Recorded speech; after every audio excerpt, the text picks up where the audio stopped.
Di video berikut ini kita akan sama-sama simak hukum tahlilan menurut Ustadz Khalid Basalamah. Simak baik-baik dan amalkan, semoga bermanfaat. Semoga Ustadz Khalid sekeluarga dan kita semua di sini dilindungi Allah dan diberkahi Azza wa Jalla. Amin. Berhubungan dengan tema neraka, ada satu kebiasaan yang bisa menjerumuskan saya pribadi ke neraka karena ketidaktahuan dan tidak cukup ilmu saya. Bagaimana melakukan sesuai sunnah?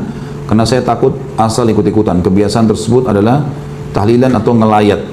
Tolong jelaskan sedetail-detailnya Ustaz, berdasarkan pengalaman Ustaz Khalid pribadi. Gimana sikap kita yang benar jika mendatangi acara seperti ini dan sikap kita bila mengadakan acara itu? Dan bagaimana menolak orang yang akan melakukan pengajian buat si mayit? Ini sudah dengan tema nggak nih? Nah, kok bagaimana lolos sortiran? Dari kiri? Dari sini kok. Membela diri Marwan ini. Ada malaikat yang catat.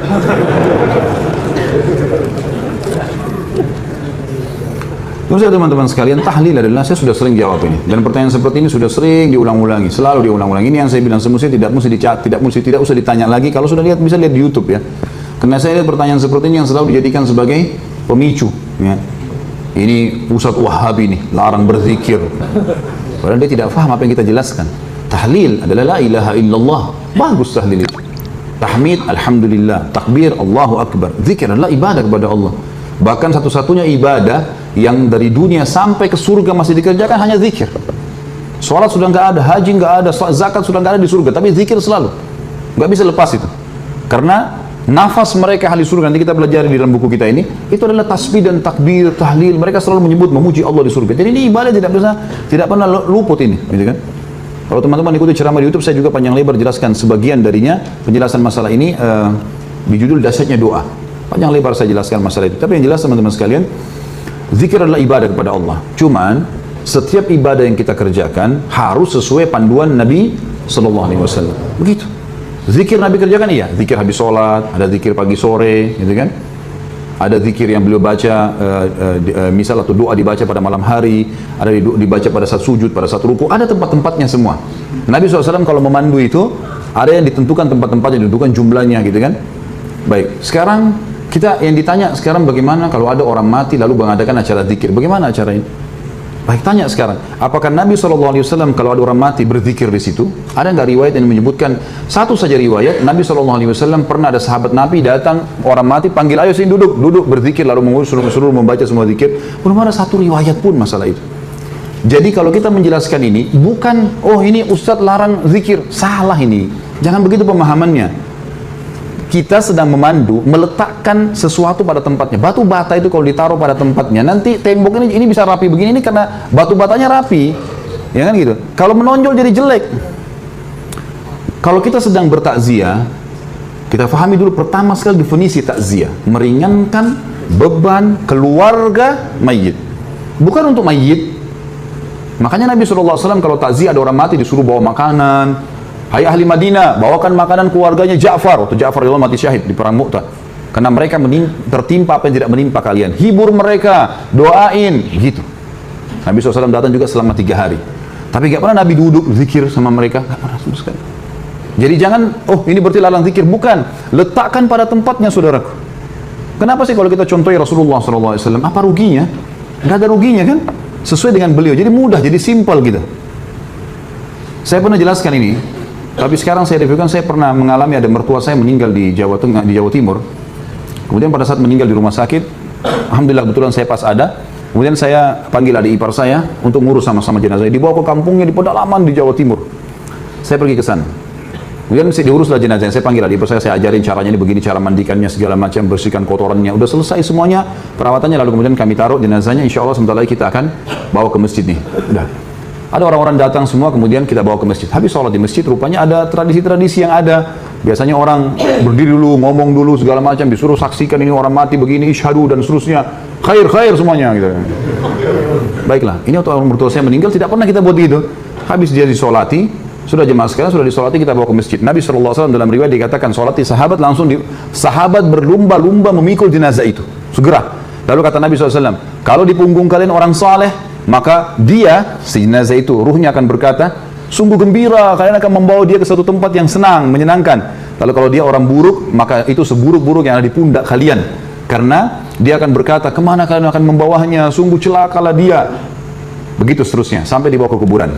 Lalu Nabi SAW menurunkan jenazah, dan diturunkan jenazah ini, diturunkan, kemudian mereka naik, lalu kemudian ditutup. Itu sunnah Nabi SAW. Maka saya lakukan seperti sunnah ini. Jadi nggak ada lagi dibuka kupingnya, diazanin, panggil anaknya azan, kena azan untuk sholat, gitu kan. Nggak ada hubungannya sama orang mati. Allah mengatakan, innaka la tusmi'u man fil kubur. Kau tidak akan bisa memperdengarkan orang yang di kuburan, hai Muhammad.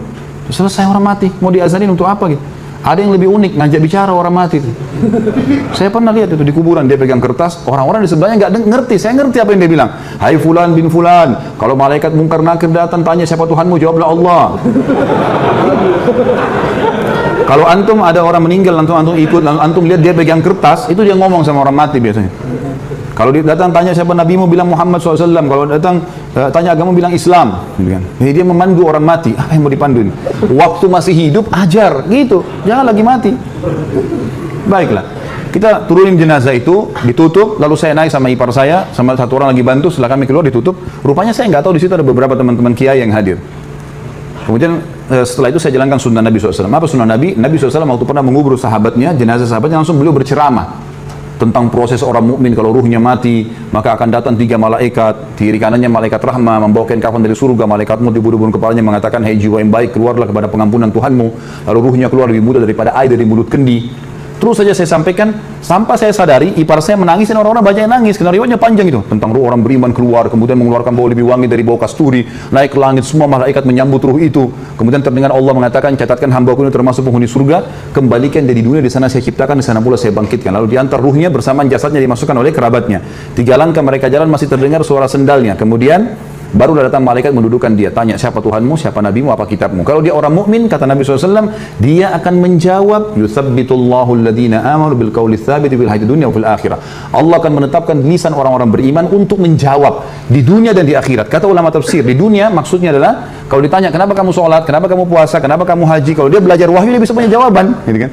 Di akhirat maksudnya di kuburan. Kata Ibnu Abbas radhiyallahu anhu dalam tafsir, ini adalah di kuburan, pertanyaan malaikat di kuburan. Maka dia akan jawab dengan mudah, Tuhanku Allah, Nabiku Muhammad, kitab Al-Quran. Sudah selesai. Dibuka baginya pintu neraka. Ini dilihat neraka, dia ketakutan. Lalu kata malaikat, lihat dari apa Allah selamatkan dirimu. Ditutup, dibuka pintu surga, dayang-dayang, permadani, kelebihan segala macam. Lalu kemudian dia malaikat berkata, ini tempat kau sekarang. Maka dia pun mengatakan, ya Allah cepatkan waktu karena aku ingin masuk ke dalam surgaku. Lalu datang di sebelahnya orang yang tampan, wangi, bersih. Dia kagum. Dia bilang, siapa kamu nih? Sungguh sempurna ciptaan Allah pada dirimu. Dia mengatakan, saya amal soleh yang akan menemani kau sampai hari kiamat. Jadi ibadahnya, sholatnya, semuanya akan menemani dia. Kemudian setelah itu terdengar suara dari langit, Allah mengatakan, bentangkan kuburan hambaku ini seluas pandangan matanya, dan bentangkan jalan ke surganya setiap pagi dan petang. Maka jadilah kuburannya taman dari taman surga. Sebaliknya kalau dia orang kafir atau orang fasik, akan datang 3 malaikat, 2 malaikat penyiksa kiri kanannya membawakan kafan dari neraka, 1 malaikat mau diubun-ubun kepalanya mengatakan, hai jiwa yang busuk, keluarlah kepada murka Tuhanmu. Lalu berserakan di tubuhnya, lalu malaikat menarik dengan keras secara paksa, seperti ibaratnya bulu domba yang dibasahkan lalu dililitkan di pohon berduri dan ditarik dengan keras sehingga berantakan bulu domba itu. Belum sesaat keluar ditangkap malaikat azab, dipakai kain kafan dari neraka lalu dibawa ke atas. Belum tiba di langit pertama, semua malaikat menolak karena mengeluarkan bau lebih busuk dari bau bangkai. Wa na'udzubillah. Lalu terdengar suara dari langit, Allah mengatakan, catatkan hambaku ini termasuk penghuni neraka, kembalikan di dunia karena di sana saya ciptakan, di sana saya akan bangkitkan. Lalu diantarlah bersama dengan jenazahnya diantar oleh kerabatnya. 3 langkah dia masih dengar, setelah itu telapak kaki mereka, setelah itu malaikat lain datang di kuburan mengatakan, mendudukan dia, tanya siapa nabimu, siapa Tuhanmu, siapa nabimu, apa kitabmu. Dia tidak bisa jawab. Dia hanya mengatakan atau apa ya gitu. Saya cuma ikut-ikut dulu orang bilang gitu. Walaupun dia orang muslim tapi banyak dosanya, tidak sempat tobat begitu. Lalu dibukakan baginya pintu surga, dia kagum tercium bau yang wangi. Lalu malaikat bilang, lihat dari apa kamu haramkan dirimu. Kamu bisa di sini, tinggal sholat, tinggal puasa, tinggal patuh, selesai, gitu kan? Masuk sini. Tapi ditutup sekarang. Ini tempat kau sekarang, neraka dibuka dengan siksaannya segala macam. Maka dia berdoa mengatakan, ya Allah jangan kau cepatkan waktu karena aku tidak ingin masuk ke dalam nerakaku. Lalu datang di sebelahnya orang yang buruk tampangnya, baunya busuk, menakutkan. Dia bilang, pergi kamu. Siapa kamu ini? Sungguh buruk ciptaan Allah pada dirimu. Maka dia mengatakan, saya amal buruknya akan menemani kau sampai hari kiamat. Kemudian datanglah malaikat yang tidak punya pendengaran dan penglihatan. Ini Allahu alam, Allah lebih tahu maknanya, tapi kita imani, gitu kan? Membawa sebuah besi yang kalau seluruh jin dan manusia bersatu untuk membalikkan, mereka tidak akan mampu. Yang akan dihantamkan ke kepala jenazah ini, kemudian dia hancur, lalu diutuhkan kembali, begitu terus sampai hari kiamat. Itu keadaannya. Maka riwayat ini saya sampaikan teman-teman sekalian, pada saat itu ternyata ada yang sempat menangis. Ya. Setelah itu Kami pulang dan saya bilang sebelum pulang, bapak sekalian, kami membuka rumah orang tua kami untuk takziah selama 3 hari. Sunnah Nabi SAW takziah itu adalah begini: datang, doakan, sabarkan kami, dan lagi berminat membawa makanan silakan. Kami tidak siapkan makanan dan minuman, karena sunnah Nabi SAW gitu. Alhamdulillah 3 hari itu nggak ada acara apa-apa, nggak ada ribut-ribut, nggak ada. Semua orang datang, doakan, kita pergi, bawa makanan pergi. Hanya banyak orang yang datang waktu itu, tokoh-tokoh masyarakat datang terus ngobrol sama saya, banyak yang bertanya masalah hukum. Sebelum saya pulang ke Surabaya, kemudian balik ke Jakarta waktu itu, ada beberapa tetangga, keluarga mertua saya mengatakan, kami selama ini hadapi kematian belum pernah seperti ini. Kami merasa 3 hari ini nggak ada beban. Dan sekarang seperti kami sudah ikhlas melepaskannya. Sebenarnya sunnah Nabi SAW. Tapi teman-teman sekalian, kalau ada orang yang tetap mau melakukan haknya dia, saya tidak larang ya. Jangan bilang Khalid Basalamah larang, sehingga lagi menyesatkan. Tidak. Silakan buat. Yang antum mau buat, silakan. Bebas. Gitu kan. Semua orang bertanggung jawab. Tugas saya menyampaikan saja. Gitu kan. Berada di zona aman lebih baik daripada zona yang tidak aman. Gitu kan. Walaupun anggap tidak haram, tapi minimal syubhat. Baik, ini sama saja. Lebih baik kita di zona aman. Ada perintah kerjakan, tidak ada tinggal. Sebatas itu saja. Allahu a'lam.